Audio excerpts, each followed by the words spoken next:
ready for another lesson?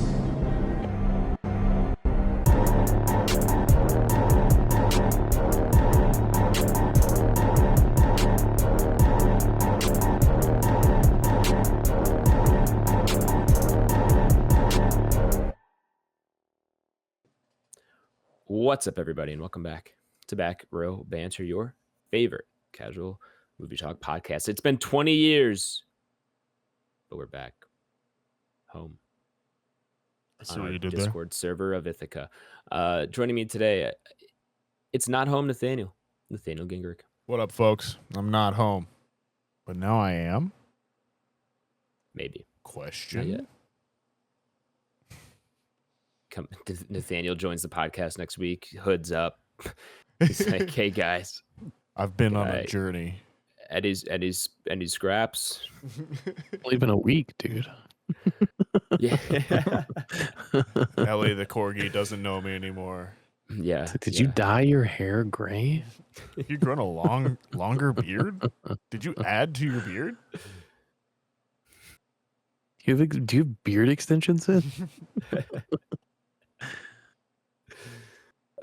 That'd be hilarious. It's flexing. I think we know Nathaniel's Halloween costume this year.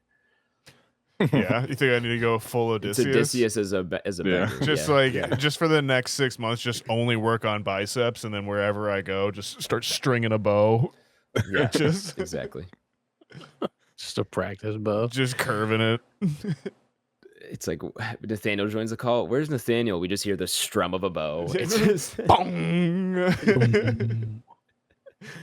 This is how I announce myself. Any place I we're gonna show up at that Halo party. You're just gonna hear one single plucked string. That'd be funny.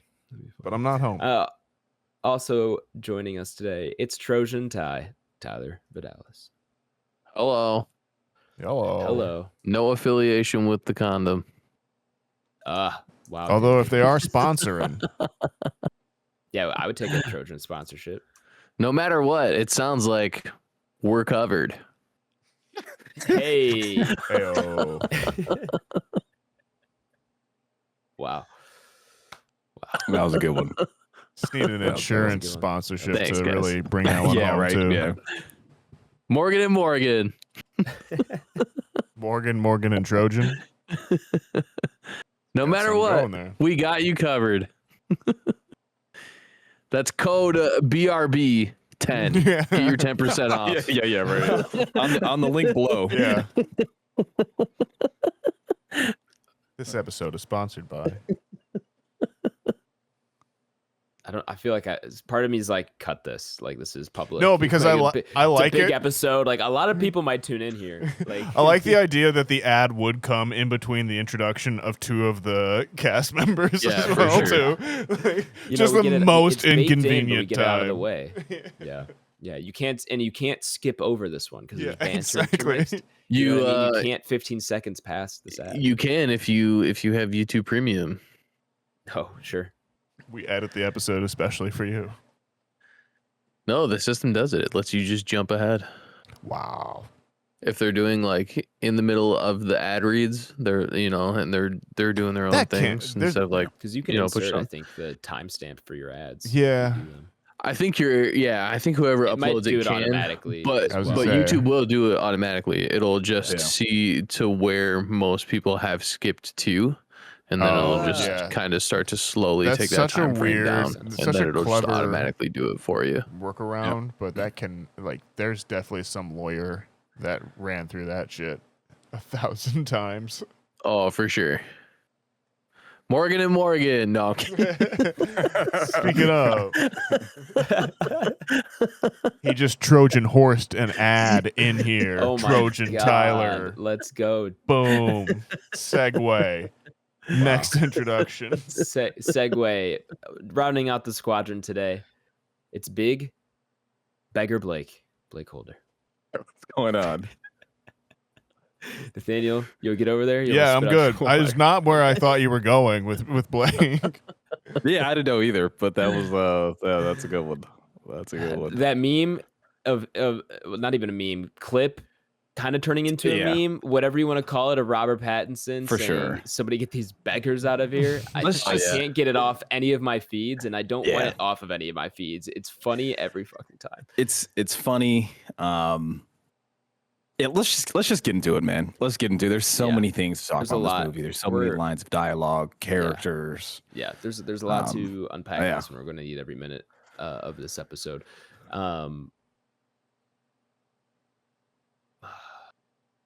Lost my train of thought on that one. Yeah, we the can, Odyssey. The Odyssey. We can move into the review segment here. Nathaniel, if listener here is new, or maybe they just forgotten, can you give them a rundown of how a review segment works? Well. Here we are again, listeners. Perhaps you're new. Perhaps you've just forgotten. Perhaps you've been away for 20 years. Perhaps you've been away for 20 years. I've waited. I've done my waiting. 7 years of it in Azkaban. Not at all where I thought that was going. Awesome callback. That was sweet. I don't think I got the years right, but that's fine. We'll move on. It's okay. Perhaps. Hi, folks. The way we do reviews here on Back Row Banters, they're split into two sections. There's the non-spoiler section. Then there's the spoiler section. If you can spoil the Odyssey, perhaps the oldest story in Western literature. With all that being said, in the first half, we're going to talk about, who wrote it, who directed it, who's in it, all that good stuff that you would see on the IMDb page. We'll even talk about the IMDb summary. Then we're going to go around the squadron, talk about our initial thoughts, whether we would recommend the movie. Got to be a yes or no. There is no nuance on the internet. From then on, it's going to be, spoiler time. Any big spoilers or plot twists we'll discuss here and kind of give our deeper thoughts on the movie itself. If you don't want to have it spoiled for you, if you haven't seen this movie yet, you can skip over that time. And we give you a handy-dandy show notes, which will tell you where to skip over and what time we will be back, because we will be ranking it up on our Entropy list, which is our big list of everything we watched on the podcast ranked. With that being said, Adam, tell me about the Odyssey. I would love to. New movie. Absolutely rated R. Not a question about that one. And it's got a runtime of 2 hours and 53 minutes and an IMDb rating of 8.5 out of 10. Letterboxd has it as a 4.4, so a tick higher on that. Excuse me. A tick higher on Letterboxd. When you kind of average those out. Eating the lotus flower over there, man? You struggling? I wish. I think the lotus flower would technically put him down a little bit. Do you think it's a downer, not an upper? Yeah, for sure. Yeah. Probably. It's a roofline. You losing Dave. He loves it though. I mean, who among us hasn't wanted to just get yeeted on an island for a bit? Yeah. Every once in a while. Think about it. It's directed and written, of course, by Mr. Christopher Nolan, and it's based on the Odyssey by Homer, who isn't a person. It's a real Shakespeare question here. Mm-hmm. The cast includes Mr. Matt Damon. Oh wow, IMDb has credits order, and I think that's order of appearance, and I don't want that. I think Letterboxd has got you. Because yes, Letterboxd does have me. Because the IMDb list starts with Travis Scott. I often start with Travis Scott, so that makes sense. Yeah, that's funny. That's fair. The cast. I didn't know there was anybody else in the movie. I was unaware. Yeah. Also, never mind.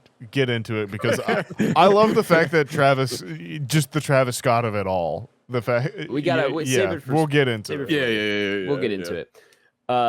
Matt Damon, Tom Holland, Anne Hathaway, Robert Pattinson, Himesh Patel, John Leguizamo. Did I get that? I get that close enough, I think. Leguizamo. Leguizamo. Charlize Theron, Travis Scott, Corey Hawkins, Jareth Mers, Nico Nicotera, and then Elliot Page. I think I'm going to stop there. The IMDb summary reads as follows. After the Trojan War, Odysseus faces a dangerous voyage back to Ithaca, meeting creatures like the Cyclops, Polyphemus, Sirens, and Calypso along the way. Wow. Okay. I hate this summary for a lot of reasons. Leaves out like half of the story, and it's also not just about the monsters. And this isn't even like a good summary of like the original poem. Like this is not good at all. Letterboxd is doing you no favors either. You've got what is Letterboxd? The Odyssey is a mythic action epic that adapts Homer's foundational saga. I like that better. Yeah, I'd probably. That's more along the lines of what the movie is. The other one like gets like barely any of the story, at least meaningful bits of the story. Those are just a few small events.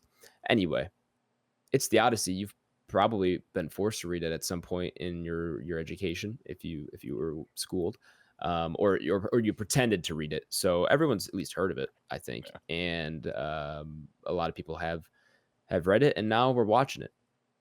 The year 2026, the year of our Lord and Savior Christopher Nolan.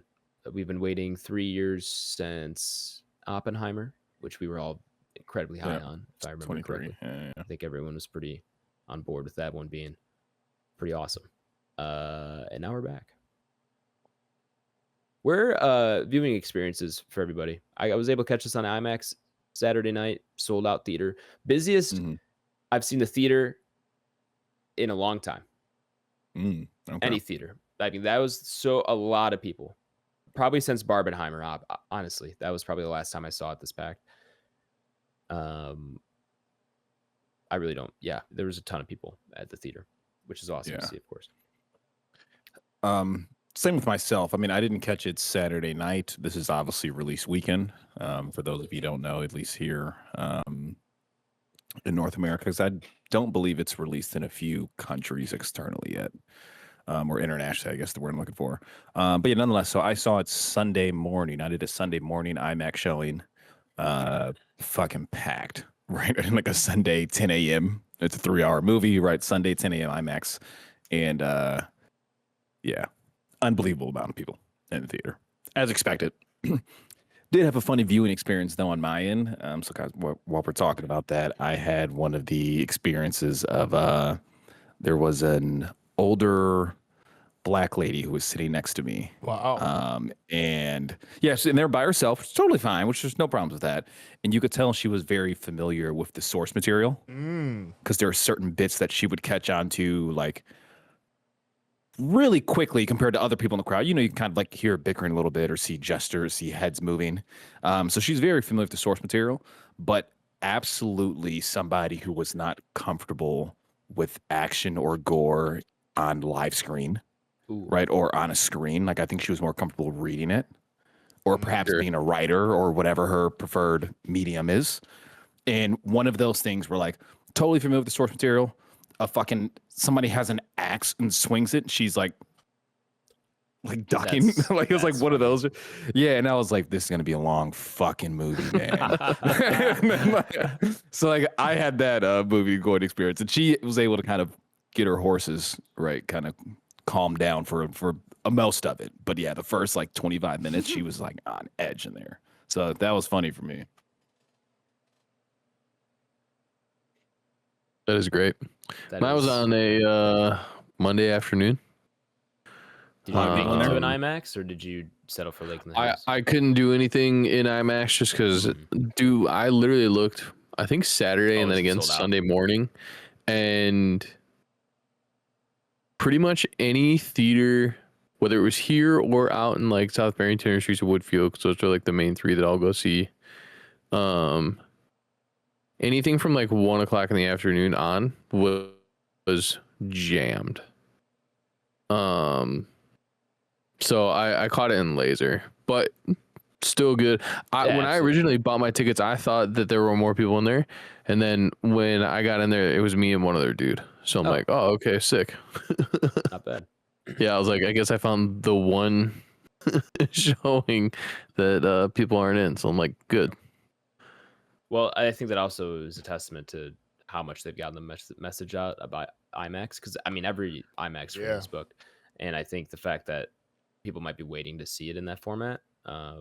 Might be an indication of that. Not saying like it would be crazy that I just think it's one other person, like 2 people in a theater, even on opening weekend. For this movie is a little surprising. So I think maybe some people are just prioritizing the IMAX, which is awesome. Yeah, for sure. And like I said, when I originally bought my tickets, there was like at least like 20 other people in there, and I don't know what happened. Maybe they just found different show times, or maybe they were like seats that were in limbo and then they didn't check out in time, or who knows. Mm-hmm. Yeah. How was your viewing, Nathaniel? Did you have a IMAX joint? I did the Dolby. The Dolby. How was that? Yeah, I mean, definitely feel like there was times where I missed the, top halves of scenes and stuff. But audio-wise, always definitely on point. Yeah. Definitely looked good, no doubt about that. But yeah, I saw it on a Friday night, late showing, pretty full screening, not packed to the gills, but definitely I was off center, I would say, in my overall setup. So yeah, I mean, in general though, great time, and it felt like a big movie event for sure. Felt like the last time we went to a Nolan movie in some ways, and I think it does speak to the cultural capital that Christopher Nolan has built at this point, that like people will just, I feel like, show up. Like he is one of the last few remaining tentpole filmmakers, the way when like we got a Spielberg movie this year, but this is gonna trounce it in terms of scale and like budget and all of that kind of stuff. So I think it more than anything, it shows us kind of the era that we're in.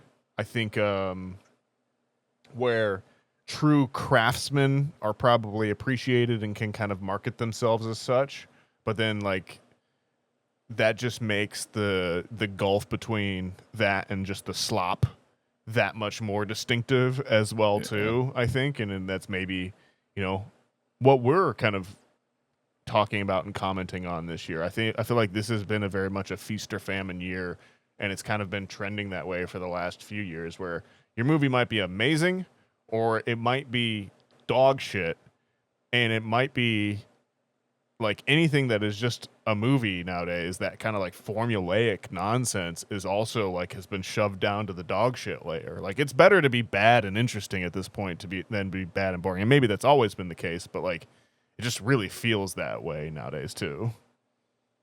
And luckily this movie's not bad at all. It's great, but it just feels very distinctive, I would say. Sure. Let's get into it though. Early thoughts. Are we all just? I'm riding. I think you should see this movie. I like again. If you're gonna see a movie this year, awesome. it would be one to see. Yeah. It's one of those movies that I'm still thinking about, and I'm looking for. I'm seeing again in a few days. 70mm IMAX with Papa Schwartz. Very excited for that too. That's my boy, dude. That's my dog, dude. But we're going out to the Woodridge Theater. We're gonna go see that. So like, and I've been looking forward to that since I walked out of the theater. Like, my first viewing. Rightfully so.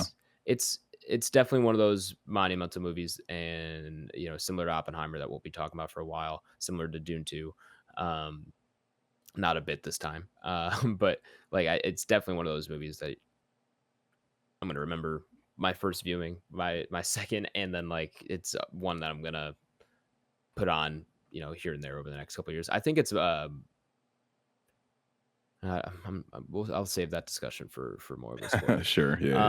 I was blown away by this movie. I think it is up there as one of Nolan's best movies. I think I like it more than Oppenheimer, and Oppenheimer was up there for me. I'll say that much at least. So take that for what you will. It's incredible. The filmmaking is what everyone says it is. It's Nolan doing it to the max. I mean, start to finish, like it starts off. That's more of a spoiler thing too. Yeah. Can't recommend this movie enough. I want everyone to go see this in theaters. It's definitely one of those movies that is going to be best in that format. And also if you can see it in IMAX, because you can only see it in the true aspect ratio while it's in theaters, while it's in IMAX. And this is that time period. Obviously they'll do re-releases here and there as they've done the last few years for certain movies, but like you only have so many chances to see this movie in its entirety with the full frame and everything, and take advantage of that while you can. Yeah, man. I think you're hitting the nail on that right? I wholeheartedly agree with everything you're saying. One that we should all, anybody who's even from your casual moviegoers to people who are movie snobs, right, like us, this is one you definitely want to get to. You kind of pass by people and you're like, hey, have you seen the Odyssey, right? And like casual conversations at work, people you're walking around, right? Everyone's kind of big on it in that regard, and that's just shows the caliber of director that Nolan is, as Nathaniel said. And yeah, to be transparent, I think he's in his own stratosphere. I think there's some people who are potentially close. One who this podcast is also a big fan of. But to be honest with you, I think there's a pretty big margin between Nolan and the other guy, right? And that's not a slight to the other guy, but I think that's just how it is. So that's interesting. Dude, this movie is it's unreal. This might be my favorite Christopher Nolan movie. Like walking out of this, I was like, do I like this more than you got to go through the list. And I haven't given enough space and time. So like, see how time tells all. So, ask me. But out of first viewing, Jesus fucking Christ, right? I mean, I definitely came out of this one on a higher high than I did for Oppenheimer. It was, I mean, the only thing I can really compare this to, it is Dune 2. Like I had a very similar feeling. I sat down in the theater. Okay. It had a similar feeling, like just of getting locked in and just being like, I think this is about to be awesome. And it stayed true the whole time. And I walked out and like had a very similar like giddiness as seeing Dune 2 the whole time. Dune 2 is higher, but like it's that same feeling. For me. I guess I'll kind of share my stance on how I feel about this compared to Dune 2 once we get to spoilers. But in totality of the film, right, it's even if you're not super familiar with the source material, it is Nolan's kind of vision of the source material. So like it's not a 1-for-1 type of ordeal. It's also, he made the right decision by going about it and having it in like modern English, opposed to like making it a period piece, right? That just makes it more digestible for like the even casual moviegoer or even myself, to be completely transparent, right? So all those steps are made to make the movie feasible. And then once you get to like the technical aspect of the film is like fucking phenomenal. But that's like anybody who knows Christopher Nolan, like that's 100% expected. There's so many practical shots in here. There's on-set pieces. There's no fucking CGI. There is CGI. It's used loosely. Let's use that word. But yeah, they're like in the fucking Baltic Sea or whatever you pronounce it, just shit like that. And it's like you watch, I don't know, the fucking live action Moana, and it's like the entire thing's fucking green screen. Like I just don't know how to explain it. It's like you have so much appreciation for like seeing people actually on a boat in the water. Like, you know what I mean? And like just on set pieces in castles, in black sand beaches. It's phenomenal. And I don't know how to explain. Walking out of this is one of my favorite viewings in a very, very, very long time. One of my favorite Christopher Nolan movies. There's a scene in here that has one of the most moving dialogues that I've been a part of in a film, probably since how I felt watching 9 Days, and I cried watching 9 Days first time I saw 9 Days in theaters. So this movie has so many hits that are just wildly out of the park, and it's a phenomenal movie. So I would highly recommend. We'll get into spoilers around it, but yeah, cast and everything is phenomenal. So I'm rambling. We'll let somebody else take it from here. Tyler? I mean, there's not much more I could say than what's already kind of been said. I am a recommend. There are a couple of things that I do have gripes with, but other than that, it's very, very minimal. I will say the only other thing is like, I don't know, maybe my expectations were skewed a little bit. I wanted this to be a little bit more of like a I don't know. Sometimes I just felt like it wasn't very grand enough. Like I guess compared to like what the hype was. And I just only had a couple of moments where I kind of sat there and I was like, why doesn't this feel bigger sometimes? But overall, very pleased. I don't think it's my favorite Nolan. I think there's too much in the way from a nostalgia standpoint, but this could get up there at some point. I mean, yeah, overall, dude, cast is killer. The live set stuff is insane. It's so cool to be able to say that you shot on site. You know, you just don't get that too much anymore. Everybody wants to be there. You know, I mean, you got like killers that are on this set. And a lot of these guys are in multiple movies together like this year, like Tom Holland and John Bernthal. They're both in Spider-Man together. They're both in this together. So they've been rolling deep for, you know, with each other for quite some time now on all these couple different movies. And they've been on screen before, I think before this too. But yeah, man, you got some really high guys up there. Like John Bernthal is like very top tier for me for actors. Matt Damon's obviously been around for a while. Yeah,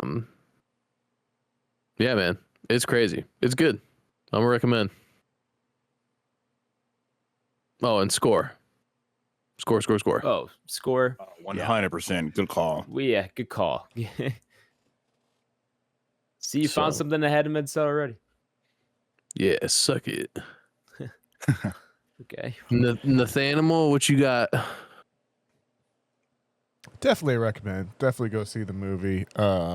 Definitely, you know, another entry in the Nolan canon. I don't know.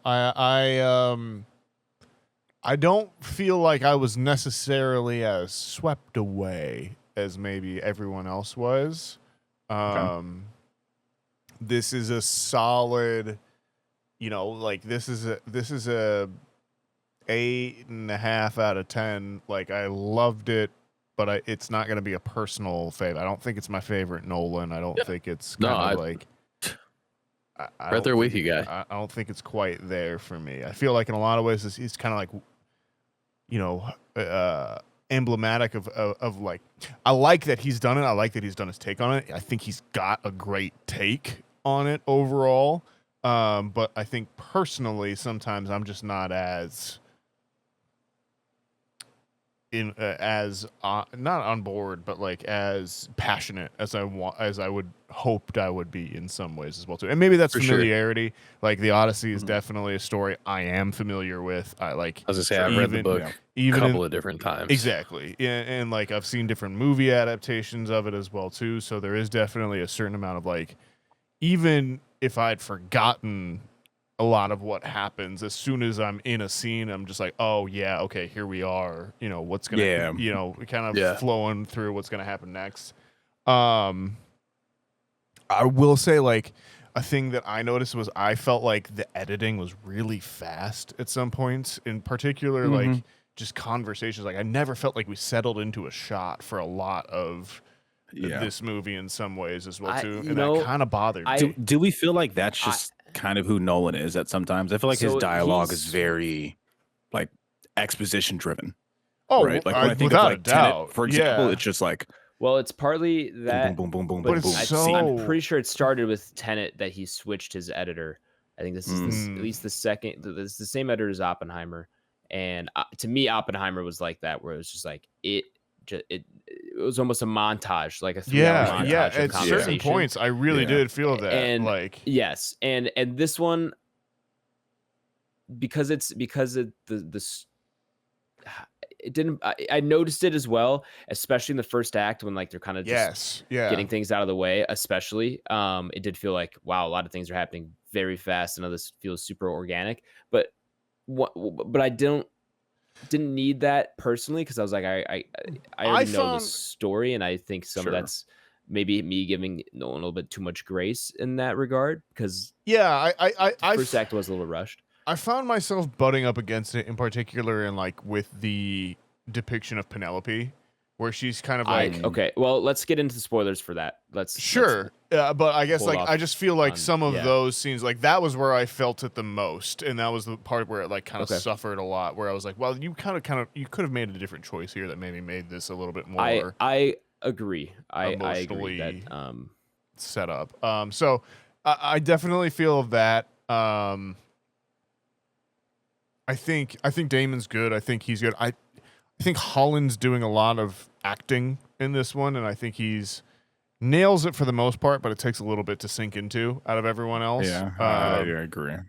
The scale of it, impressive. Like definitely, what we look for, what we want to have in a movie like this, where like Nolan is saying like, hey, I'm making a fantasy epic, swords and sandals, big budget, big time commitment movie, and I think it wears that on its sleeve and still has something to say afterwards, because I think this movie, more than maybe any other one of Nolan's career, has very much a message, and like it lets you know what that is as well too, right? And it's not particularly subtle about it. It does get a little hand-holdy, I will say that, but I don't even necessarily think that that's a bad thing, especially with something as epic in scope as the Odyssey. I think you almost have to be that didactic in your message making if you're going to put a message in it. But I think I think I'll just end my thought there. I think it kind of has to be that in some ways, and I don't mind that Nolan went there as well too. So yeah, I really like this movie. I think you should all go and see it. I absolutely recommend it. Is it going to be in my top 5 of the year? Well, remains to be seen. We'll see how it goes. Okay. Not being top 5. Wow. Yeah, I think this movie benefits those who have less source material. Sure.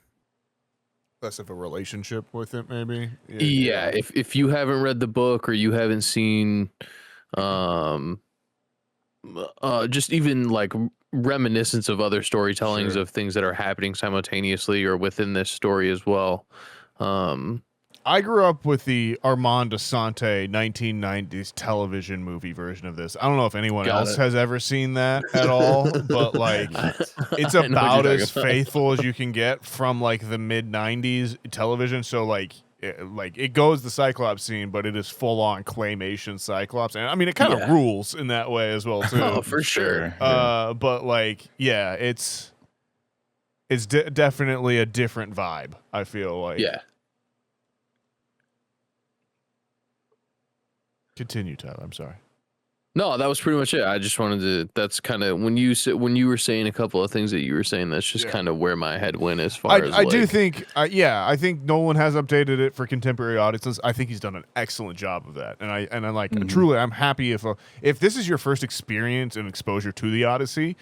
It's cool. It's gonna be awesome. Yeah, and I think that's what I'm saying. I think that's where like the benefit comes in for a lot of people who and like.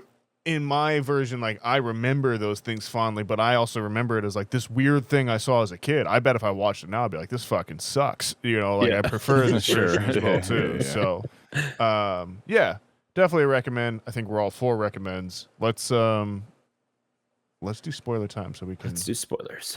Let's spoil it, dude. There's a timestamp you can jump to if you haven't seen the Odyssey and don't want spoilers for you. Go check the episode description. Nathaniel, spoilers.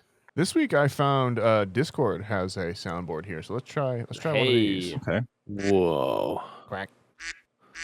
Whoa. That's actually pretty cool. Whoa, dude. Sweet. The air horn. Whoa, dude. I get little emojis on my screen too. Sick. Yeah. That is nice. So there we are. Spoilers, folks. For a 3,000-year-old story. For sure. Right. So I don't think we need to go through the ins and outs of like the actual story. I think a lot of people are familiar with that from having read the literature in high school or middle school or whatever.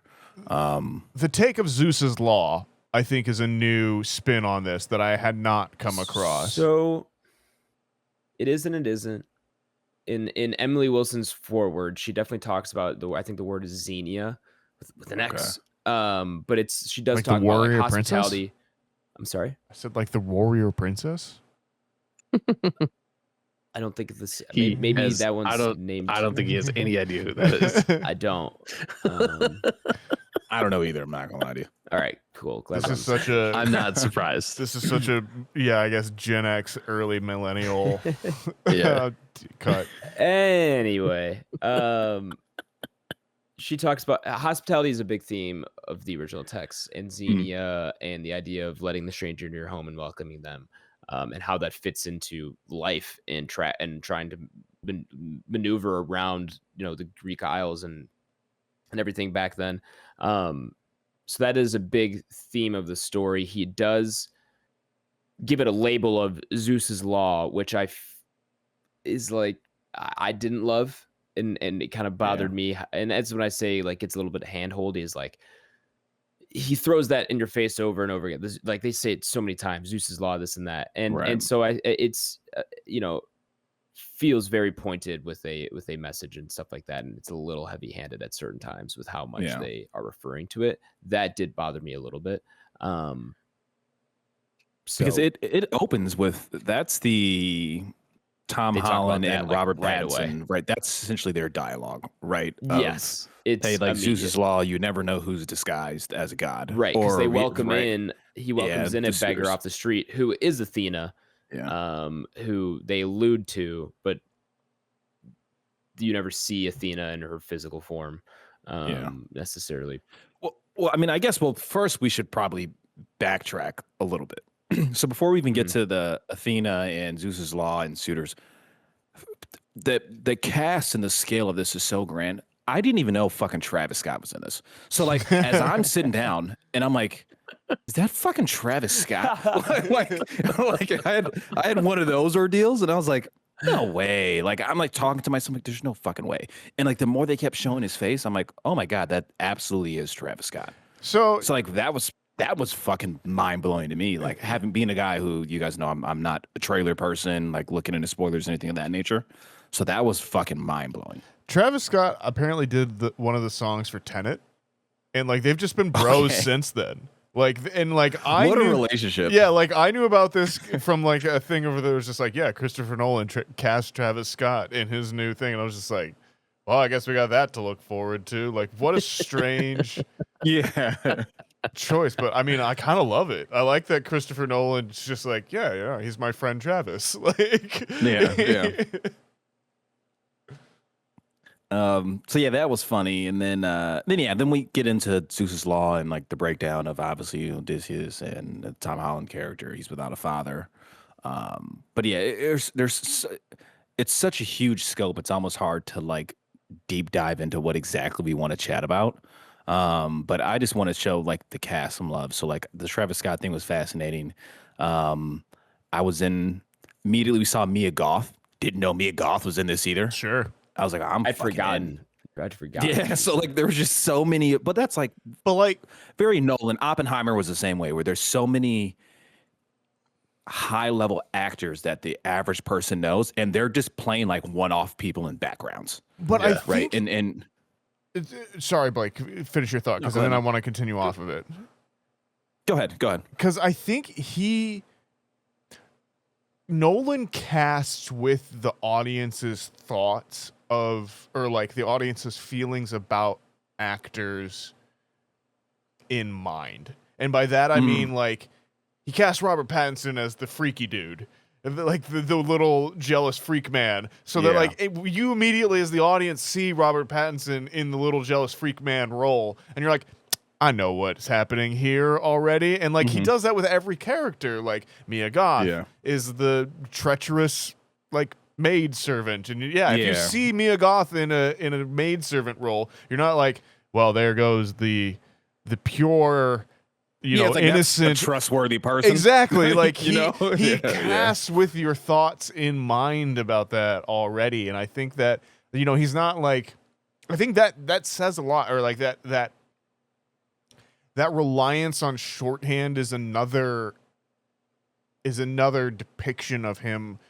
thinking about the adaptation, where he's like, we don't have time for you to fully understand the nuances of Robert Pattinson's character and why he's a bad person. You just need to know he's a greasy little fuck. And like you get that immediately down from the casting choice. Like yeah.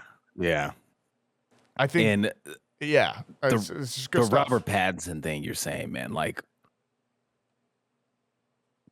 phenomenal. We were talking about the meme of like the beggars situation, but Robert Pattinson plays his role as like this cowardly, it's like sleazy, entitled asshole. So fucking good, man. It's like it's when I don't know if you could have picked anyone better. They give Odysseus the John Wick backstory of where they're like they kicked his dog. Like if you need a shorthand to get the audience on your side, yeah.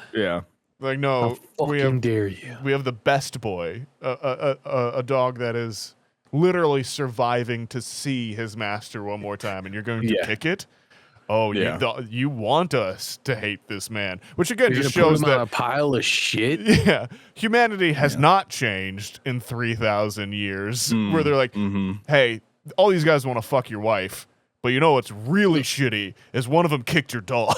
They've been trying to do that for 20 years, but the fact that they kicked your dog means that you got to show up now and settle some business.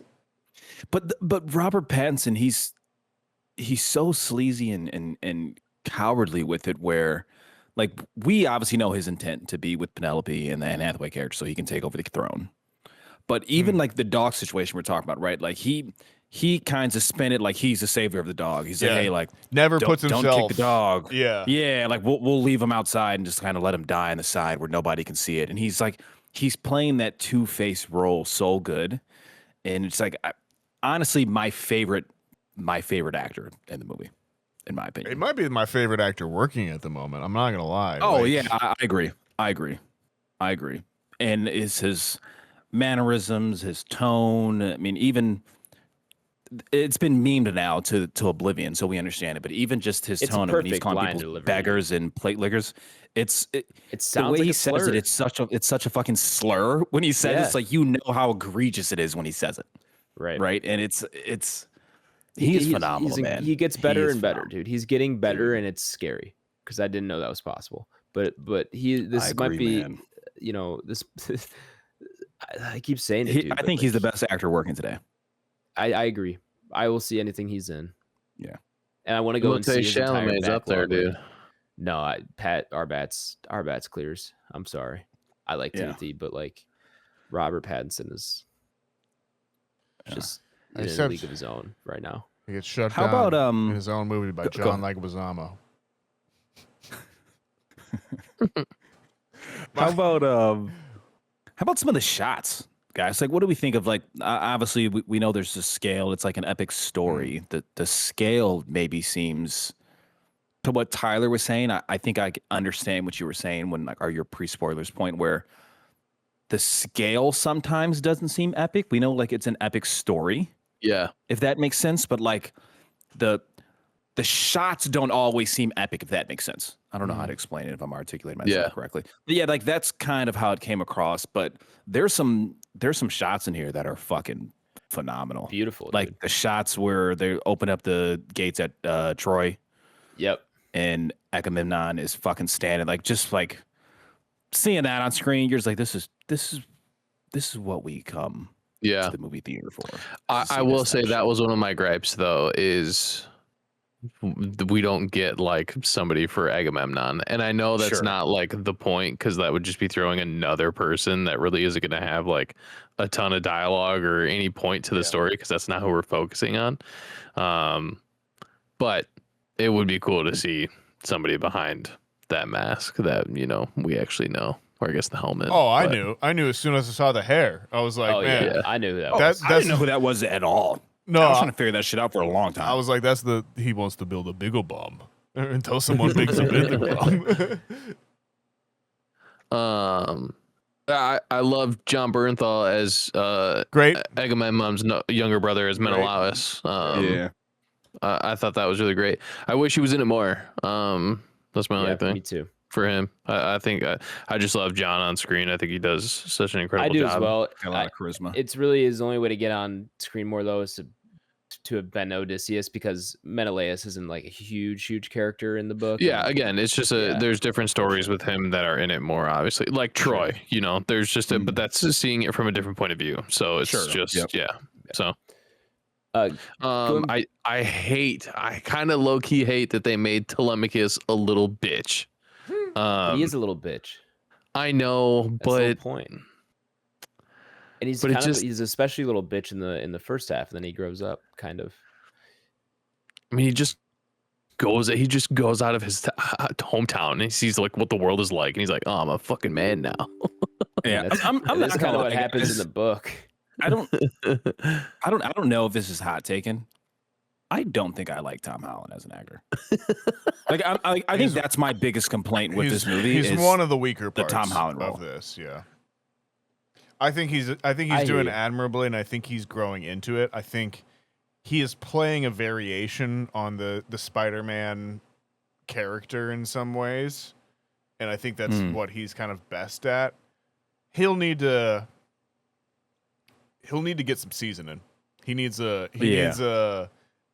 like just go work with the freaks for a bit. Like he needs to do like a Steven Soderbergh. Or like or even like a Tarantino or something. Like he needs to get some grime on him before he comes back around a little bit. But I see what you're saying. I think, and I think he's suffering in this movie as well too, where he's got. Well, he stands out when you're next to Matt Damon, Anne Hathaway, Robert Pattinson, like even Corey Hawkins as well too. Bernthal, like those are the pros of the pros, and all of those people have a gravitas that like is kind of naturally there. You can't match to them that he just doesn't. And I think part of it's like we've seen him grow up on film as well too. Like he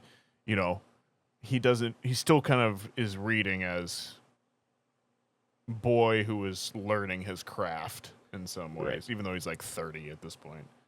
He is old and he's somewhat miscast. I saw somewhere that he thought Telemachus, he was playing it closer to Telemachus being the age of 16, when in reality he's like 20. And that's kind of, his character is like, he's by the time he's 20, he's not as mature as he like should be, and he knows that, and has to kind of get out of Ithaca to kind of prove that and to himself and whatever. But in this one, he kind of just comes across as a whiny little bitch, because I think he's trying to play it as 16, and comes across. It's time to talk about the best performance in this movie, which is Samantha Morton. Oof. And this is why I was saying that this may be my favorite Nolan movie, because he goes into horror. Because there's two scenes in here that are horror. Yeah, man. Right, like to be completely fair, and it's this scene right where the men are turned into pigs, and you get phenomenal. Yeah. It made me practical effects. It made me mad he hasn't done horror yet. Like it genuinely, I was that like, this dude has been holding this out and on the us. Cyclops cave. It's just like it was and it's like getting crazy.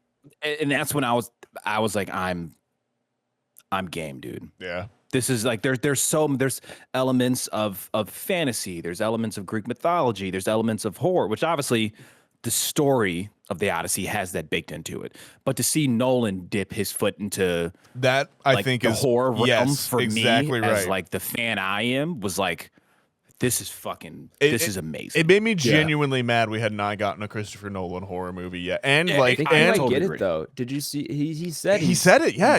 He said he's been this movie made him more interested in doing it, but he wants to find the right. That would make me like, I think if Nolan goes horror, he might get like Kubrick level Shining, like some shit like that we come out with, and that genuinely makes me excited. Yep. Yeah, that would be sick. I don't see why he wouldn't want to tackle that genre. I mean, it feels like this, in some ways was testing that. When you see somebody like Corey Barker just make a fuck ton. Mm-hmm. Yeah, I don't even know if he would like go for it. I feel like he would approach it completely differently. No, I know. I'm just saying. For him, the scariest thing in the world is that like you're missing out. Like time is the scariest thing to Christopher Nolan, as he's come back to again and again and again, and he even talks about in this movie, like with the siren scene, which I think is handled in a really interesting way as well too. Yep. But yeah, I think for him, like the scariest thing of all is time, and that it cruelly marches on and like doesn't care about you in any way. But Absolutely. what the Cersei scene shows is his horror chops in terms of being able to construct a scene that is so uncomfortable, but like is so engaging. Like I was fully locked in on that couldn't look scene away, as well, and I was too. like physically getting uncomfortable and sick just hearing the noise of them chewing on that like meat or whatever. And like I'd forgotten that the Cersei bit was part of the Odyssey, because I like again just like being a Greek mythology fan and like having read it a ton as a kid in the Percy Jackson series when that was a thing for a hot minute there as well. Like I know all of those stories, but I don't know what really applies to which at this point. And then I was like, oh shit, okay, so we're doing Cersei in this scene, and then it just starts, and they start eating and they don't really stop, and then that was so you're really like, yeah. And like as my seasoned horror brain started to like kick on a little bit, I was like, oh shit, we're getting a Christopher Nolan horror movie here. Like, all right, this just rose at least a half star in my own rating size of things. But yeah, man, I really enjoyed that. Highlight of the movie for me, I think, in that scene, and like just her building and like oh my gosh, just grabbing those guys and all like phenomenal shots of face and Yeah. jaws, Yeah, and, like, yeah. being extended to To your point, Adam, all practical too. It's I can't fathom makes you- how that they was made that was beautiful, man. it makes you mad at shitty horror movies in some ways as well, though, too. Right, Where you're For just sure. like, Or it just makes you think like why like most of the time when it comes to horror, if there's like a development, it's more or less like not related to special effects. yeah. You know what I mean? So it's cool that we've been able to see that kind of take a step, and hopefully it kind of just helps that genre out a little bit. Cyclops. Let's talk Cyclops. Sure. Cyclops was dope, dude. Polyphemus. Yeah, I do like seeing. Also super cool horror scene. Yeah, for sure. I like seeing different adaptations of monsters or fantasy that's just been out there in my mind for so long. So it's cool to see this adaptation. This gave me a very what's his name? Beowulf. Grendel. Creepy goblin. Yes. Dude, it gave me so much of those vibes when the cave shut and things just kind of like locked down in there, and I was like, oh, this is gonna get like really kind of creepy, lurking in the shadows, even though I'm a giant type shit. And I'm like, all right, dude, let's go. So yeah, very, very cool scene to see that kind of adaptation of Cyclops kind of roll out. But yeah, very cool. I do like the fact that it's mainly just in the cave, but I do wish there was a little bit more of him outside the cave. Again, just kind of like it being like a little bit more grand. He still seems so small because we're in that cave with him. It would be cool to see him on a bigger scale. I don't think he's not, but I don't think the Cyclops is supposed to be that massive. No, I know, but it's still cool to see him on a different scale. Like I see what you're saying. Scaled next to something bigger than him. Right. So this movie's title card starts with that, in a world of apparent magic, and I think that really informed my expectations of the movie and kind of what I was seeing at that point. And to your point, like it's a different Cyclops than we've seen before, and I applaud Christopher Nolan for that. But it is that like in it, I see the adaptation that Nolan is making, and like I understand it and I appreciate it because I think he is so distinctive as a filmmaker. And this, again, this more than I feel like any other Nolan movie has a take and has a vision for it that is uniquely is. Like, this is a violently unhorny movie. There is for a movie where the dude's banging a god for 7 years, basically, right. And like, and away from his wife. The sirens are not shown basically at all. Where like in traditional, you're getting up close. Like, it is a very sexless film in a lot of ways. Which is also weird for that time era, because that's in comparison, all they were doing back then was fucking. And like in comparison, and again, this I think is what Emily Wilson gets into a little bit in her kind of criticism as well, where it is like, it is a movie that has rounded off some of those rough spots where like Greeks would not be concerned necessarily with Zeus's law as a catch-all for basically how to treat your neighbor. Yeah, exactly. Sure. And I think at one point he says, treat others how you want to be treated, and I was like, oh my god. Yeah, like, and like again, I think Nolan is choosing that to make a bigger point. But it is worth talking about what is left out in that as well too, where I think this world of fantasy and this world of outright magic rather than apparent magic is lost in that translation and is set aside. And I think that's, worth talking about as well too. I think I like what Nolan has done, particularly and it's a little bit more of a nuanced discussion, but like particularly with the Athena character, and like we knew that he was going to get some timeline nonsense in there. Nolan loves to fuck with time. And the Odyssey itself is told non-linearly. But that final reveal of what Odysseus has really been grappling with this whole time. Yeah, and a manifestation of like grief or something of that nature. And this idea that there are some things that are culturally and like socially unforgivable. One of which is accepting someone into your home and then having them attack you, or attacking them in retaliation. Like, I think there is a really poignant, like, DNA level, for lack of a better term, conversation that like humans do respond to in that sense. The idea of the Trojan horse, where you are relying on their own beliefs to sneak yourself in and breaking that social contract, and that has ramifications out there. I love that idea. I love the idea that like, because they've done this, word has spread, and now like when they first started talking about the men from the sea, I was like, well, that's clearly the Odysseus crew. But like the tying of it in where it was always rumor until he got back, and that is what caused them, like, Anne Hathaway is the one to realize it. Like, all of that I think is really the most interesting part of this adaptation to me.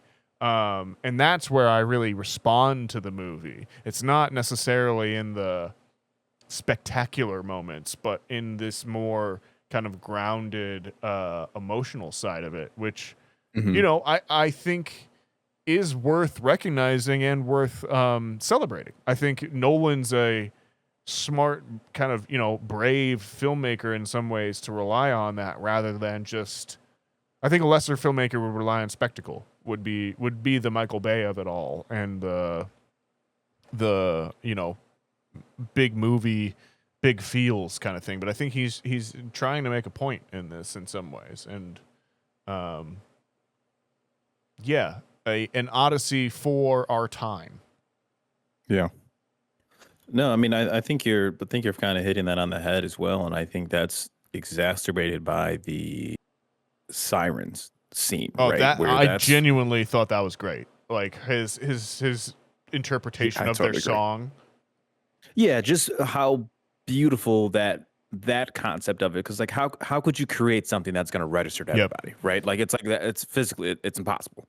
So you were like destined to be let down with that, but then they spin it where it's just right. You have the score, the ringing, which is phenomenal, And then you have the dialogue from Matt Damon kind of in the background where one of his men, I forgot the actual Greek character's name. But it's paid by, is that one? Who is that? Himesh Patel. Himesh Patel. Thank you. It is Himesh Patel. Yeah. What is where he's like, hey, his character's Yuri Lucas. Okay. He's Odysseus' where he right-hand man. ends up coming back and he's like, hey, like, so how was the siren song? Because obviously the Matt Damon character, this is the only person to hear the siren song and live. So then that's when Matt Damon goes on to tell him, right? And this is over the score, which is a beautiful score, right? And that's like some of the most moving dialogue because it's something that everybody can relate to because there was no song that was going to be able to do that.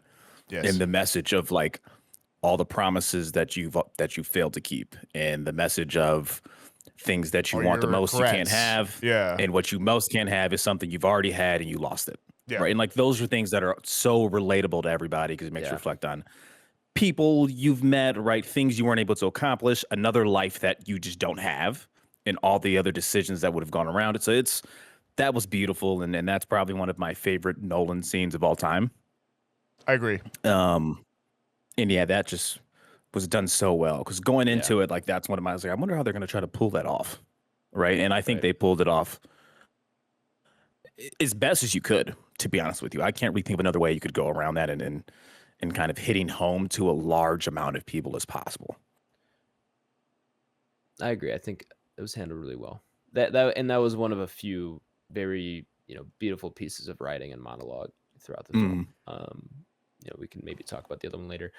While we mentioned him really quick, Himesh Patel was fucking awesome in this movie. And I think I love him as an actor as well, but I think he kills his role of like second in command who reliable, seems like you can kind of trust him, and you also understand why they want to mutiny a little bit. Yeah, exactly. Like you're, so you can really empathize with that character, and then like you can understand why he kind of keeps going back and forth on whether or not he's going to listen to Odysseus and like by the situation. Like, I don't know, he plays it so perfectly in every scene. So underrated performance. I think everyone's going to talk about the bigger stars of the movie, but he's up there given a fantastic performance. So I want to shout out Himesh Patel.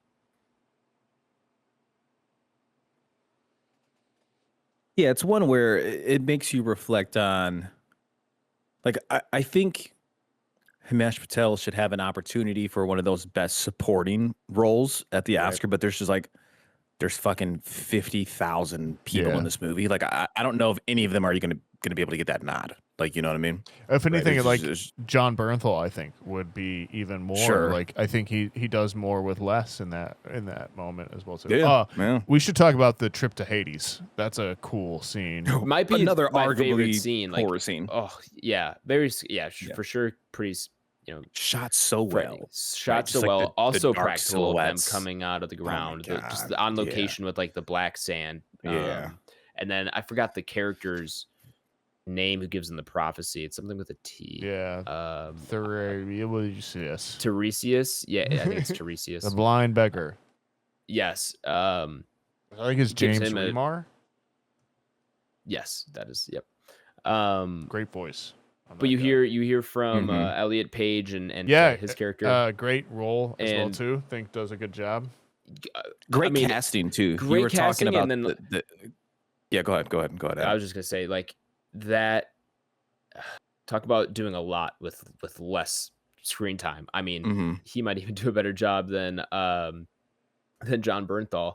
And that like monologue that he gives with just talking about like, you didn't tell me, which is like you don't really know that at the beginning. But you're like holy shit, Odysseus, like that's really fucked up. That's really fucked up. You he died thinking that you left him on the beach. Like I love that Odysseus has that a couple different times in this, because like I think, and a slight sidebar here, but like most of the times when we have an adaptation with Odysseus, he's the lying trickster boy who is like, he taunts the Cyclops because he can't live with the idea that the Cyclops doesn't know who actually does it. And that's his big crime, is that he's gotten away without him knowing who he is, but then he can't deny. He wants the glory of it. Yeah, that it's Odysseus.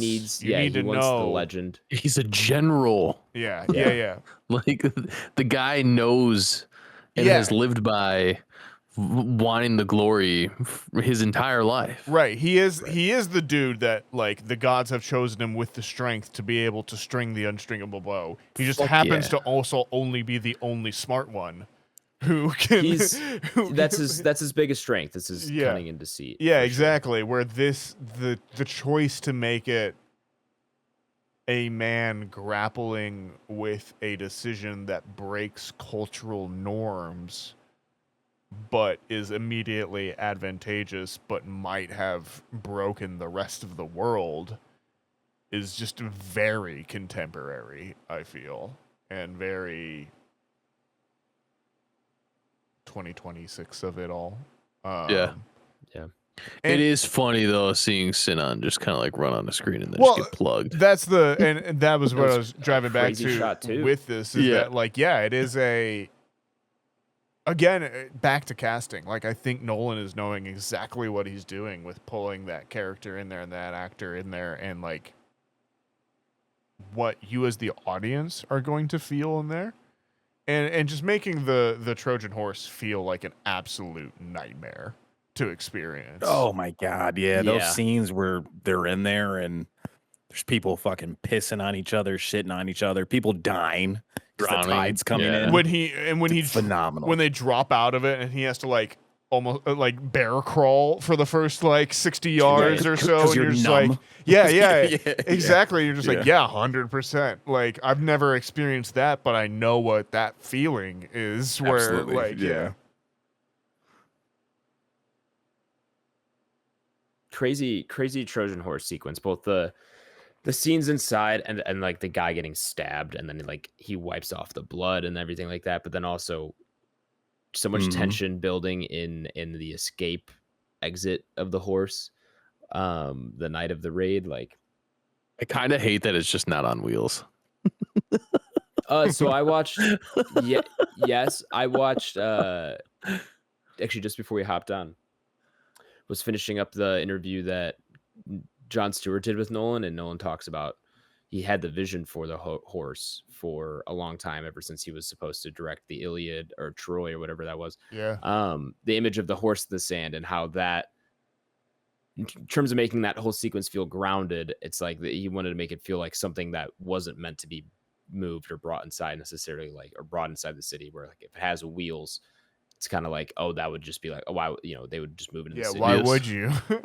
Also, if I'm like, if I'm a leader of Troy, I'm like, we're not bringing that thing inside. 100%. Yes, burn it. Yeah. So, but he had the image of it in the sand as like something that wasn't meant to be like brought in, basically, and make that feel grounded. That's kind of where that stemmed from. You guys were on the same page that Trojan horse is a myth. It's not a true story, right? Because some of the people I saw with didn't know that. Yeah, I think most people are operating like this entire shit is just made up. I'd walk out of the theater and had to break that news to some people that the Trojan horse never happened. Trojan War did happen. That's a thing. Trojan horse made up. Had to. So you're telling me these guys didn't fight a giant cyclops in a cave? Is that what we're telling me? What the fuck are you trying to say here, dude? How about some 8-foot tall silver dudes? So that was a crazy sequence too. Yeah. Also, did you guys see how that's shot, by the way? Yeah, the practical. That's awesome. Gosh. It's so cool that's practical. So cool, and it's such like a simple thing. Make a small put a small person next to a big person. Yeah, but like in a lesser movie though, that's 100% CGI'd. Oh, 1,000%. With the same cast, but instead it's like, you cast a bunch of like stunt performers, right, who are 6'11", 7 foot, 7'1", 7'2", and then you replace Matt Damon's crew with a bunch of people who are 5'2". Yep. If you have perspective, and it's like this, it looks so much better, and like you wouldn't even know in real time, and until you just. Obviously, we're movie guys, so we end up doing research after the movie, and you see like, oh wow, that's how they did that. It's amazing. Nolan just talked to Peter Jackson. He was like, "Hey, got any tips? The whole Hobbit thing. You got any tips?" And he's like, "Yeah, dude." And he's like, "Oh, okay. So it's like not that hard." I was like, "No, dude, it's actually pretty easy." It's either that or Gary Oldman and what the fuck is that called? Where he plays a small person? I mean, there's know. some shit like that in Elf, isn't it? There's some scenes like that in Elf. Elf definitely played a lot. You don't know what I'm talking about, Nathaniel? Not off the top of my don't. head. Fuck. It's called Tiptoes or something like that. Oh, sure. That feel like that scratched some sort of deep memory. I'm looking through Gary Oldman's Twinkle Toes. Maybe is that a thing? Oh, maybe. I'm looking through Gary Oldman's IMDb right now. We think it's before or after Leon the Professional? After? Keep going.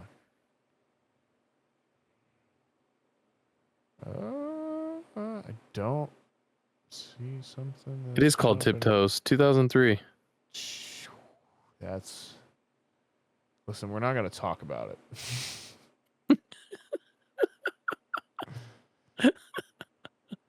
Yikes. But and Matthew McConaughey. Now you all know Gary Oldman played a dwarf in a movie in 2003. Just so you all know. Matthew McConaughey, Kate Beckinsale, Peter Dinklage. Oh, wow. Gary Oldman. Ugh. Hilarious. First review, painful to watch. Hilarious. Shout out Anne Hathaway. She kills it in this for me. I think she does a phenomenal job, dude. I love the whole sliding barrier there to kind of keep her hidden from, suitors' eyes. They can still kind of see her. And then obviously it leads to some really good dialogue between people who get to come sit there, particularly the scene with Odysseus.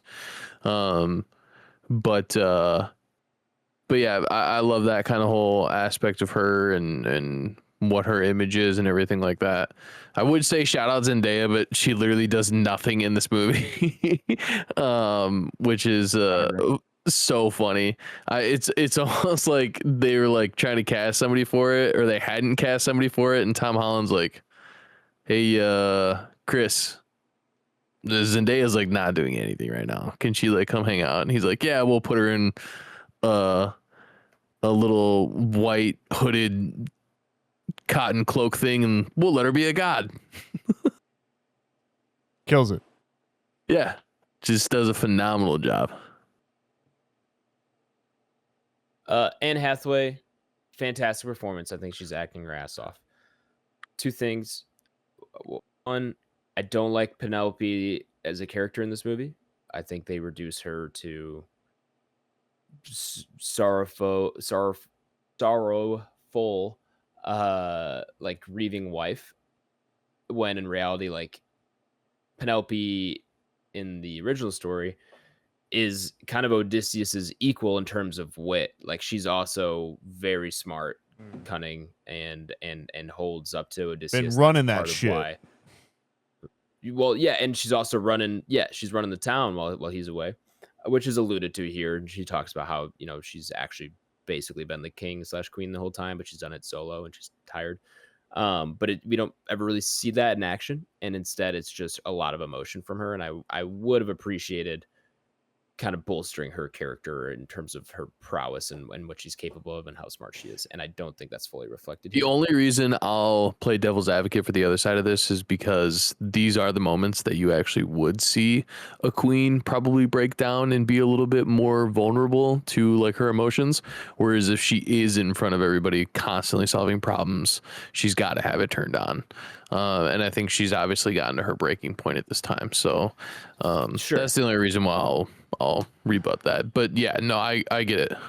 She's just a much bigger part of the story. Her character is much more fleshed out in the original story, and I don't know how much of that. I mean, Nolan, there's criticism of Nolan and how he writes women, and I think this might just be a continuation of that, honestly. I think it is, and I don't know if we'll ever see that mold break, to be honest with you. It's maybe one day. It's kind of who he is at this point. Yeah. They always seem a little flat. To Adam's point, the bit where like the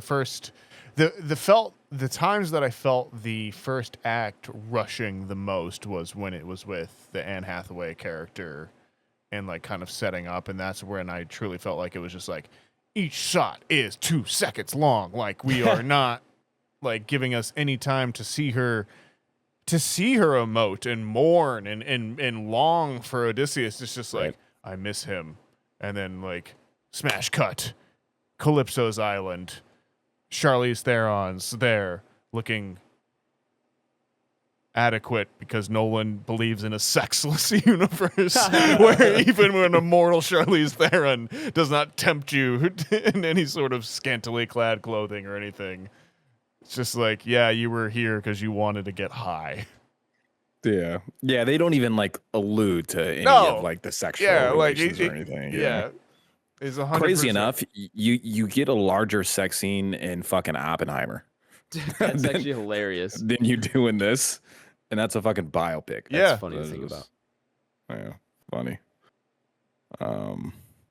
I do want to give kind of some credit. I know we're kind of bouncing around too, but I do want to give credit back to the Agamemnon situation.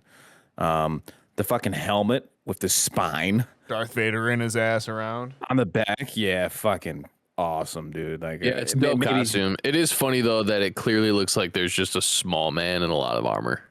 I think that's the point, but I think that's kind of like on. I get it. I think that's intentional as well too. Like I really like the take of like, no, this was all about trade routes. Like the whole idea of Helen of Troy being the face that launched 1,000 ships and all that. It's like, nah, it was propaganda, man. Like we wanted this, and this was our excuse to go and get it done, and like.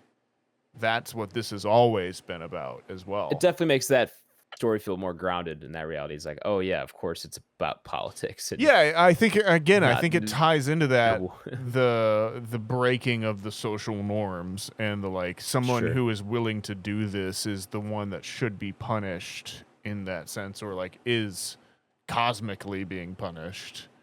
You're stuck in Hades, showing up to tell Odysseus not to fuck up. Which brings us to the, I think, in my mind, the end, the return.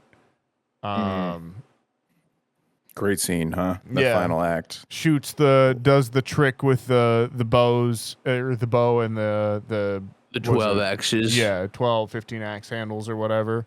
And then is just in it after the furious scene kicks in. Which I will say, for as great as Nolan is as a director, he's not the best action director I think I've come across. Like he's definitely not. He's not necessarily adequate. Yeah, he's never like pushing something new or being like, well, that guy got fucked up. I would say Tenet's the exception. Sure, but like the Furious, like that dude loves to watch people hit people, and this, I feel. Yeah. I feel like Christopher Nolan loves to watch people interact on screen, but not necessarily that same. It would have been nice to have the Furious director to step in for a second and be like, let me grab the camera, Chris. I'm serious, man. Yeah. Like that, like the Furious was sick. Could you imagine that final fight scene? Obviously, you wouldn't get the great cutaways to Robert Pattinson screaming, swords, get the swords. But you could work in the guy throwing in weapons from the top ceiling as well, too. Definitely could. That would fit into the Furious very well. Very, very well. But I still think overall a great scene. While the action isn't always top tier, definitely still a great scene. And Robert Pattinson just cowering in the corner. I mean, it just cracking up. I'm just cracking up. Oh, for sure. And calling out the shit as they're dropping. Yeah, it's just awesome. Good. I totally agree, dude. What a little bitch. Yeah, you hate him. Like you legitimately hate Rob Penn's character in this, right? And it's like this guy's the worst fucking guy ever. He's the bossing everybody around. He's in charge when it's time to fight. He's fucking hiding behind pillars, telling other people to go do something, and it's just like, right. And then you get worst leader the flashback when they were kids, and good point. Getting basically drafted, and how that's how the whole Sinon thing kind of comes into it. And, absolutely. And where you learn that he's been a little bitch his whole life, dude. Yeah, good point. Yeah. And then it almost doesn't even hit him in the face, too, where Odysseus comes back and he introduces himself as Sinan. Yeah. And it's like it's hard to gauge if Robert Pattinson is if the Robert Pattinson character is just downplaying it, or if at that point it's so fucking oblivious to him because that was so incremental in his life. Sure. Right. It almost plays like it's that way. Like that situation was so incremental. It's like I don't even fucking remember that. Which I think it's a little bit of both. It's very like showing like his ability to just be like a complete sociopath. Yeah. You know, he's completely obsessed of like everything in his head is more grand about him than what it actually is. He's always embellishing on his life and everything like that. So yeah, it shows you just who his character is.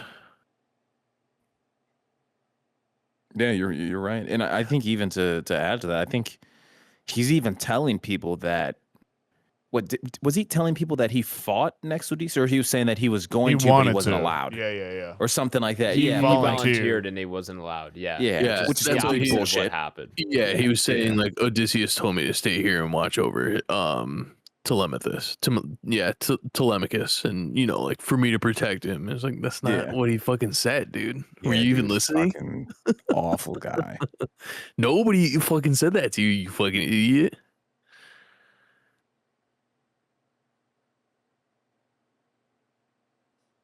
I know, it's crazy. Now, one thing I will admit that before we get out of here, that I was pretty stupid for, because at one point I was trying to figure out, because like we know, like they even talk about how like gods appear in certain ways to people, and at one point I was trying to figure out how the Athena character was Zendaya, and then I saw the Agamemnon with I forgot the name of the Helen's twin sister, who Lupita Nyong'o plays two people. Clytemnestra. Yeah, and he was like, "Oh, I sacrificed my child with insert." Yeah, that was crazy. Lupita Nyong'o's twin, who's the Helen of Troy, who's whatever they just said. You have the video of that where he mentions, "Hey, I sacrificed my child for favorable winds." Right on the journey to there. For a moment, I thought that was going to be the Zendaya Athena character. Sure. Was like the manifestation of that in like the depression and the anxiety of killing your own child for that. But that's stupid. I just only thought that way because like it's a fucking white guy and a black lady having a kid. So like that was like my only thought process. And sure enough, I was wrong. So yeah, that was funny. Well, instead Athena is the priestess at Athena's temple in Troy and manifests herself that way. And that's when it hit me. I was like, oh, okay. Cool. Yeah, I agree. And brings it full circle. And I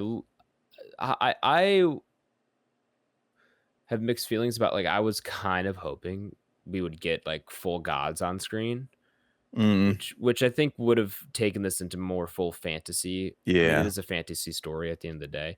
But I think Nolan shies away from that because he wants it to be more grounded, which makes sense. So I don't think that's why. But I was kind of looking forward to seeing gods personified. How do you think Nolan would pull that off, though? To your point, I was looking forward to seeing how he would do that. And put a light behind him. Not to. What was that time? I said you just put a light behind him. Well, because I mean, the gods have are you seen huge influences on, or huge characters in the book, like they're physically actual named people. And yes, they're actual characters. Have you seen Immortals? Henry Cavill, 2011 ish. It was at 10, 12. No, I haven't seen that. I've seen it. It's very like God of War-esque. Like it was a competitor. It wanted to be like somewhere in that realm. But that's always had a pretty good like rendition of like what gods are in like Greek mythology for me. Okay. Yeah. I'm other than right now. Being a kid and being obsessed with Hercules. Mm-hmm. Who's got the blessing that made a Hercules? Hercules, more like Huncules. Well, folks, are we good? What else is this to rank this movie? We're getting pretty long on time here. Sure. Any closing thoughts? What a film. I guess box office, right? So I did see that. I think it did. What was it? Was it 260 something million, 270 something million opening weekend? Should crack $1 billion. Yeah, I think it is because Oppenheimer. We're talking about it before. Oppenheimer did 900 million. I do think this is going to supersede the Oppenheimer box office. Just off Oppenheimer being a biopic, and like there's certain scenes in that shit that are in black and white for hours on end. And this is a little more palatable. So I saw that. I think they said this is Nolan's, second highest opening box office weekend behind Dark Knight Rises. Obviously, that had a ton of what's the word I'm looking for? Expectations coming off the Dark Knight, right? That was a huge film. And I want to say it was the third highest grossing rated R box office opening weekend of all time or something like that, second or third. So yeah, man, I think it's on the road to $1 billion, right? And then the question is going to be, I mean, Avengers is definitely going to do over $1 billion for sure. Spider-Man probably is too, unfucking fortunately. But the question is going to be like, do we think part 3 or Messiah, whatever it's called now? What did 2 make? 2 didn't clear $1 billion. No, 2 did like 700 something. So I don't think it's gonna do it. I don't think it is. No, but it'd be cool if it did. Hey, all I know is that they have the IMAX priority over Avengers, so Disney had to make up a new really? format. That's good. Yes. They booked that weekend first, and so since Disney didn't blink, doing 3s in IMAX instead of Avengers. So yeah, we'll see. It'll probably end up being top 5 of the year, top 3 of the year. I think like the Michael Jackson movie is going to end up being up there. Yeah. Then probably Avengers and Spider-Man. Then probably this. I can get behind that. Yeah, I can get behind that. Yeah. So let's rank it. All right. Welcome back, listeners who skipped over the spoiler segment of the podcast. We're going to go ahead and throw up the Odyssey up upon our Entropy list. For those of you who do not know, the Entropy list is Back Row Banter's official list of all the movies we have reviewed. Regardless of genre, regardless of anything else, it's all on one fantastic list compared to one another. It's essentially how we rate our movies, rather than do out of 5 stars out of 10, whatever it is. We throw up all these movies and see how they compare. It's now in a tier list, so once it gets ranked, it's automatically slotted into one of 9 tiers. Starting at the S tier, going all the way down to our money laundering tier for movies so bad you have to wonder if they were made to launder money. You can see both lists are linked in the episode description if you want to look at them for your own reference.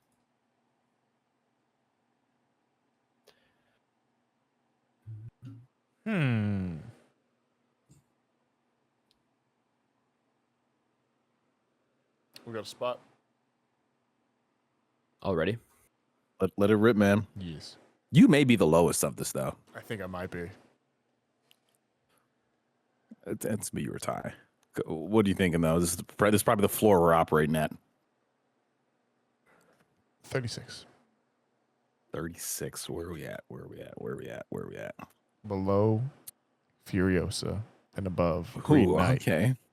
So that's A tier, by the way. Comparison.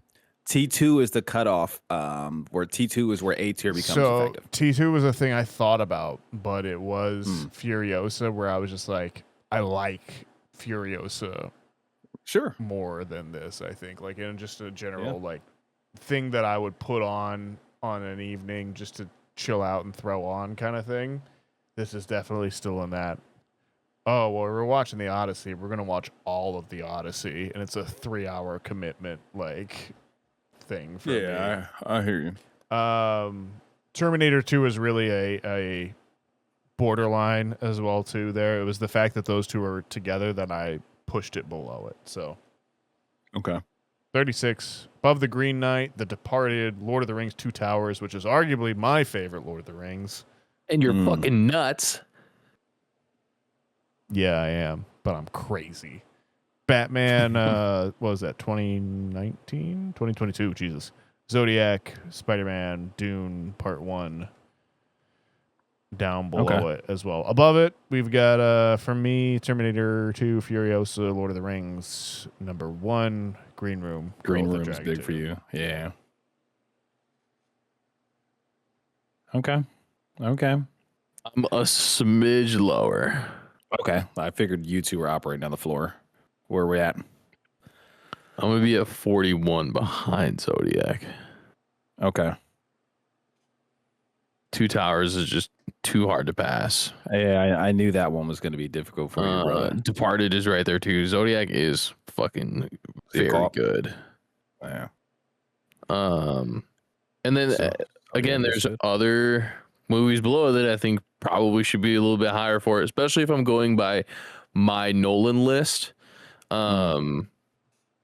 Like immediately Dark Knight Rises should be above this, in my opinion, at this current moment.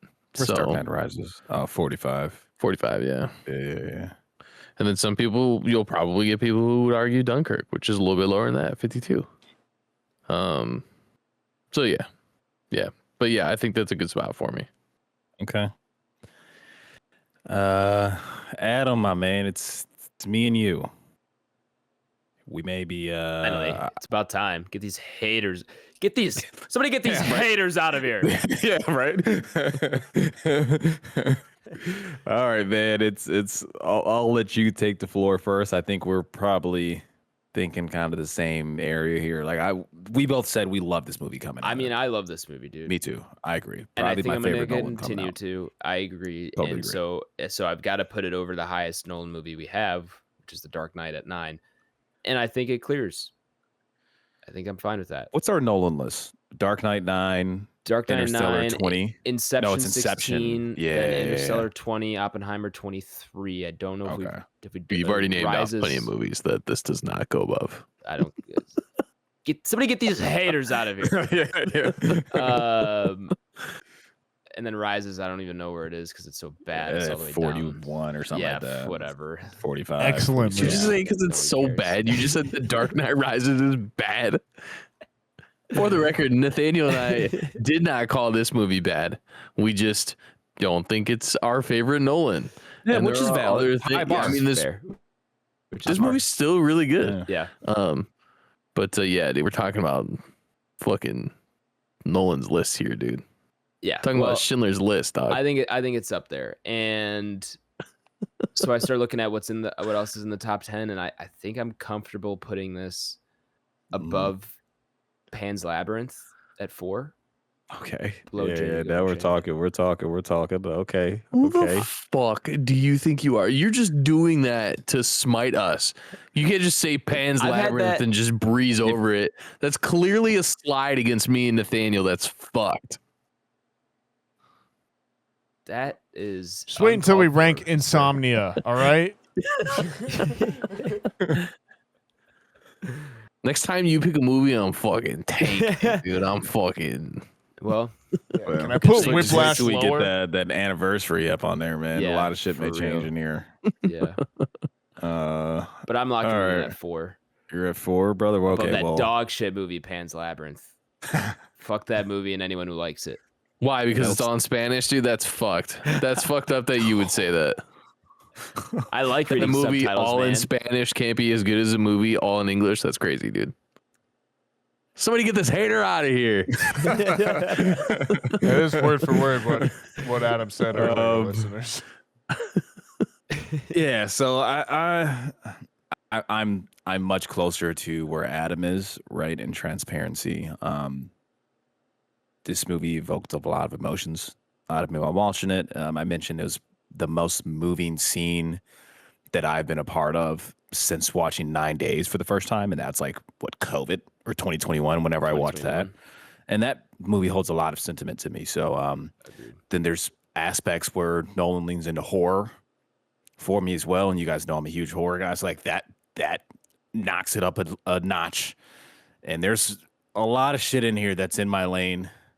If you guys think Adam's crazy for saying 4, you guys may want to kick me off this podcast. For what I'm about to say. I think I know. Do it. I was battling how I felt about this between Odyssey and Dune Part 2, because there's some scenes in Dune 2 that I love a ton. Oh, specifically the ones on where do the Harkonnens live? Gedi Prime. Gedi Prime. Is that what it's called? Gedi Prime. That scene phenomenal. Tell me more. Like in the infrared and the ink fireworks and all that, and the announcer, and there's like the throat singing while they're chanting. It's the best part of that movie. Yeah. It is the best part of that mediocre film. I agree. I don't think the film's mediocre, but I agree that that's the best part of that film. I'm not even gonna. Hyperboles are out of hand. So it's like it's kind of where I was battling, mediocre. And where my mind began to go was I like Dune Part 2 a lot, but was there anything that evoked the emotion that I had out of the siren scene? Right, that captivated me in Dune Part 2. Long story short, it didn't happen, man. So due to the list, that's just how the list fucking works, man. I'm not saying it's the greatest movie of all time. I think I'm gonna put this shit at number 1, man. Hell yeah. Hell yeah. Do we get an MLG sound horn or something? Where's the sound effects panel at? Does that mean I can do it? You might be. Yeah. Hey. There we go. Hell yeah. Hopefully that came across. I'm not gonna ask where those buttons are. I'm purposely not gonna go looking for it either, because I'm sure it's very easy to find. But yeah, I'm just gonna go ahead and stay away from those. If I boost our Discord server, you can add custom soundboards. I was thinking about throwing a couple, because I think I got a couple of free boosts somewhere. So I was probably gonna throw either this on there or my Forza one. That's awesome. We don't get a lot of number 1 slots from anyone. No, we don't. No, it's tough, man. Yeah, it's absolutely. So it's definitely tough. So the biggest compliment this podcast has to offer. Yeah. God, I can't wait till we get Dune 2 out of there. With Dune 3, hell yeah! You know what? If it was like it came out and I genuinely was like it's the greatest movie of all time, I'd happily put it up there. With Doomsday. Yeah, hell yeah. We gotta find a way to attack that. I don't know how the fuck we're gonna do that, dude. I don't know. With Spider-Man, something about him and his home. I seen they had the trailers for Doomsday. Obviously, I didn't watch them. I'm not a trailer guy, as I always echo. But like, anybody watch that? Does it look appealing? No, should I be anticipating watching this shit in December? I guess that's the question. Only if we decide we want to do it on the podcast. But I'm not even convinced I want to. Have you guys Doomsday? Yeah. Well, I mean, it's really not up to me because I don't know if I'll even be here. But rightfully so. Yeah. Well, are you interested in it, man? What's your? I feel like just because of the grand scheme of it all, we'd be stupid. Like a movie podcast has to have this movie on there. I feel like you'd be missing a beat, but obviously Messiah takes precedence over Doomsday. But you got to go see it. I don't even think it's called Doomsday. Isn't it just called Doom? I don't even know what the fuck it's called. Avengers Doomsday. Oh, it is Doomsday? All right. I think. Speaking of superhero stuff, I got back into comic books. I went and actually bought physical comic books, which was dope. Oh, okay. That's cool. It seems like a very financially responsible hobby to pick up right before you have a child. I mean, they're like $5 pop. And this was only like one. I hadn't read a comic book in a while. I heard Ben 10 came out with some new stuff. And I heard it's like kind of like darker.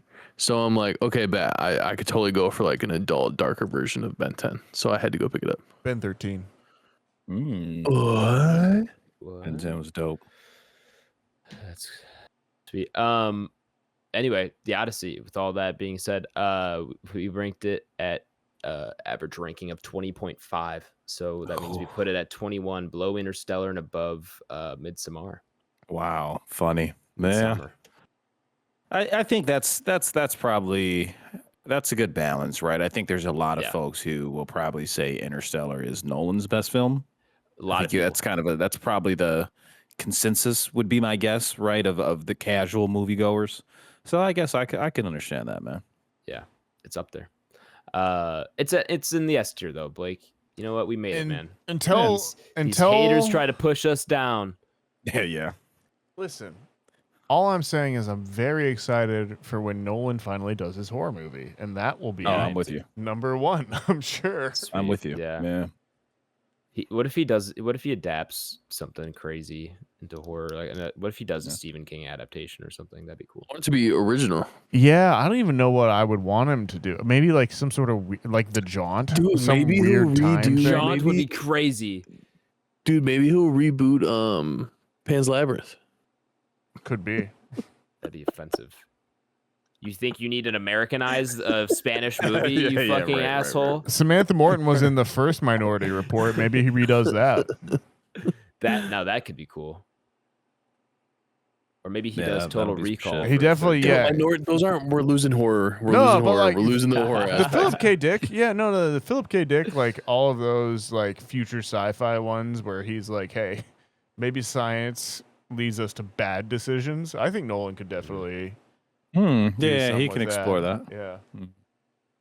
Thing is, though, is you'd be in for a 2-hour and 57-minute horror movie. Though it's like I like Nolan. That is what I thought about. We need to find a way so he can chop us a 110-minute horror film, right? Like that's kind of what we need. No, I think Nathaniel's on the nose, though. I think he's gonna do something like The Shining, where you're not gonna get a lot of super tense scenes, but you're gonna get a lot of character stuff that's gonna be kind of crazy, and then the intense scenes are gonna be the Circes and the caves, and it's gonna be jumping in between those. I don't know if I can handle 3 hours of it. It's probably gonna be at least 2. I'm in. I want to see him. I think Nolan's horror movie is 220. What's the last time he's done under 2 for? I don't know. I don't think he has. Insomnia. Dunkirk's Nolan close, though. reboots Memento might be under 2. Eight-Legged Freaks. There we go. Oh. Full practical effects, though. Yeah, like, for you sure. can convince me. You can convince me. Like these practical effects. Okay. He was like, I've decided I need to do a creature feature. Yeah. Alrighty. They're time spiders. Well, we're super long on time, even on the episode runtime. But just a testament to how good this movie is and how much there's to talk about it. That's it for this week's review. Next week, we won't be doing a review. We'll be doing our 6-year anniversary episode. Oh shit! That's crazy. Our podcast is a kindergartner. Fuck.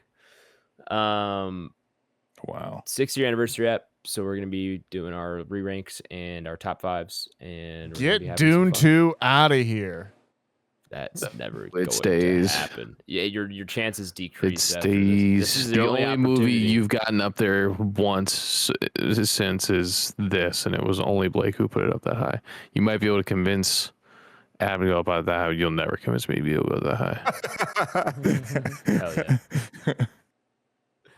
Anyway, join us for that next week. That'll be a good time. All show plugs and personal plugs are in the episode description. Go check those out there. Thank you all for listening, especially if you made it this far into the episode. We really appreciate it, and you're our favorite type listener.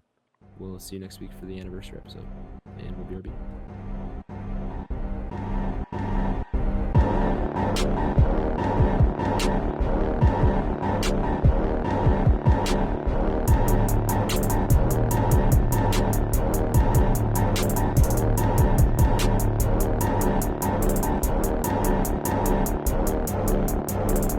I'm American. Ready for another lesson. Homer, one of the original podcasters. Is that so? Homer Simpson?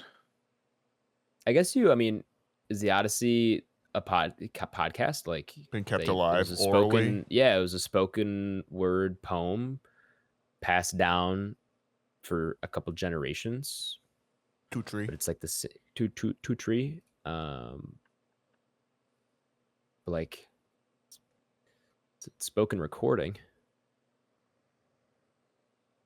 I don't know. Homer, not a real person. Yeah. Collection? Yeah, so I've got... Yeah, you can see it right there is my Odyssey translation that I've been going through. And I did finish the, introduction preludes. Is it the Emily Wilson? Yes, it is. And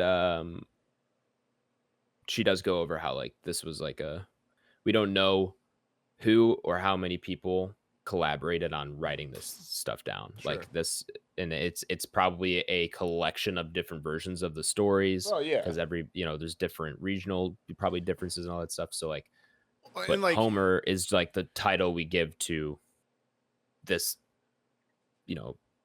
where these all originated from, and Iliad is also the Homer, but like very different style of writing and style of story and different themes and stuff like that. They don't think that it's the same group of people that wrote both of them. In contrast to something like the Aeneid, which is very much Virgil, or like the Inferno, which is very much Dante. Right.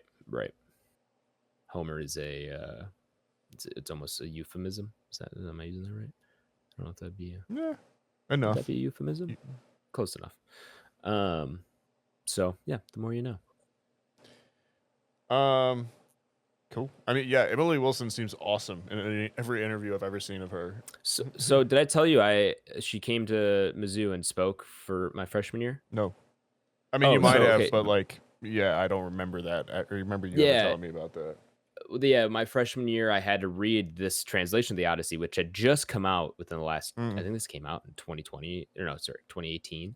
So like this had recently come out. This was 2019. Pre-pandemic, man. Fucking throwback. Different world. Almost an Odyssey away, I would say. Yeah, one could say. But anyway, it had recently come out. So they made my entire honors humanities course, read it, and then they brought her in and she like gave a presentation speech type of thing and talked about her process through translating and everything. It was pretty cool. And that was like, so I read this translation back then, and I'd read it in high school. And in high school, I hated it because it was just the archaic English and boring and everything like that. And then when I read this, I was like, I agree with her decision to make it contemporary and at least understandable and to like modern English instead of the archaic translating. And because it was actually enjoyable to read and I could understand the story much better and follow it all the way through. So I did really enjoy reading it back then, and now picking it back up, trying to re-educate myself on the story. So yeah, she's got tattoos, so that's like, I feel, she's cool. It's a good sign. Yeah. Yeah. Although she's not overall positive, it seems, on this. I saw her interview. I was very much like, well, I feel like that's a person that could separate their personal feelings from like the art of another. Like I think she can see the craft. Understands. Yeah, she translates things herself. She knows the sacrifices that you need to make for different forms. She and everything like that. Sees the vision. She knows what it means to adapt something. Yep. Yeah, exactly. Yeah, 100%. But I like that she's at least comfortable. Yeah, saying like it's not mine. Hey, like this is different. This is what I would have done differently. Like this is like things I wish like would have been included. Like I'm glad she's out there sharing that. But like you said, I think she also understands why the story is the way it is.